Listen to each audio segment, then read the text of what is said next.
à toutes et à tous, je suis très heureux de vous retrouver aujourd'hui pour poursuivre le chapitre 19 de l'Évangile selon saint Luc.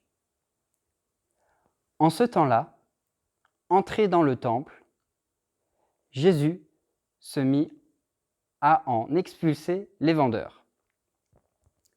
Il leur déclara, « Il est écrit, ma maison sera une maison de prière. Or, vous en avez fait une caverne de bandits. » Et il était chaque jour dans le temple pour enseigner. Les grands prêtres et les scribes, ainsi que les notables, cherchaient à le faire mourir. Mais ils ne trouvaient pas ce qu'ils pourraient faire. En effet, le peuple tout entier, suspendu à ses lèvres, l'écoutait. Jésus entra dans le temple. Pour comprendre le Christ, nous avons besoin de le regarder, de passer du temps avec lui, de l'écouter, de lui poser nos questions. Étant homme comme nous, ses convictions les plus profondes se reflètent dans ses gestes. En tant que chrétiens, nous sommes appelés à vivre comme lui. Une véritable identification intérieure s'obtient davantage en faisant nôtre son attitude et ses désirs qu'en imitant ses gestes.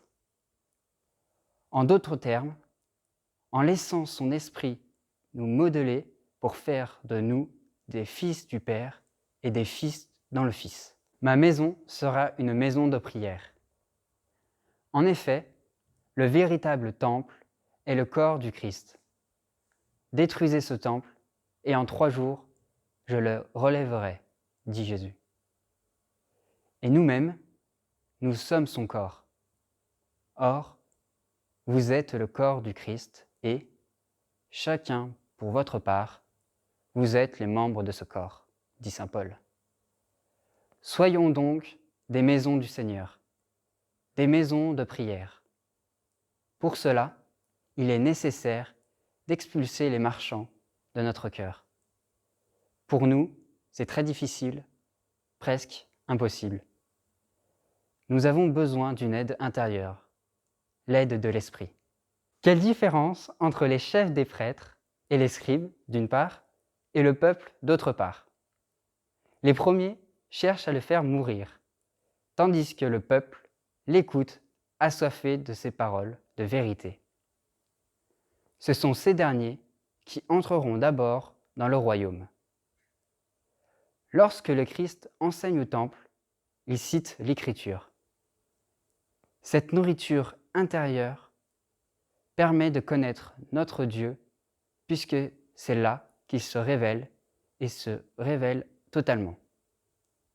L'Écriture est la plénitude de la révélation. Connectés au cœur du Seigneur, nous pourrons nous laisser modeler, chasser les vendeurs et les brigands qui prennent la place du Christ en nous.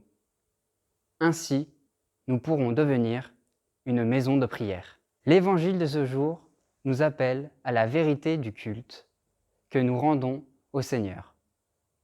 Ce culte est tout intérieur, en esprit et en vérité, et notre vie doit être en accord avec ce culte. Jésus est mort et ressuscité pour nous montrer cela, pour nous permettre de vivre cette intimité divine. Mais le désirons-nous vraiment ? Ouvre mon cœur et mon âme à ta grâce, Seigneur. Que ton exemple m'éclaircisse et me pousse à me détacher de moi-même et de tout ce qui ne vient pas de toi.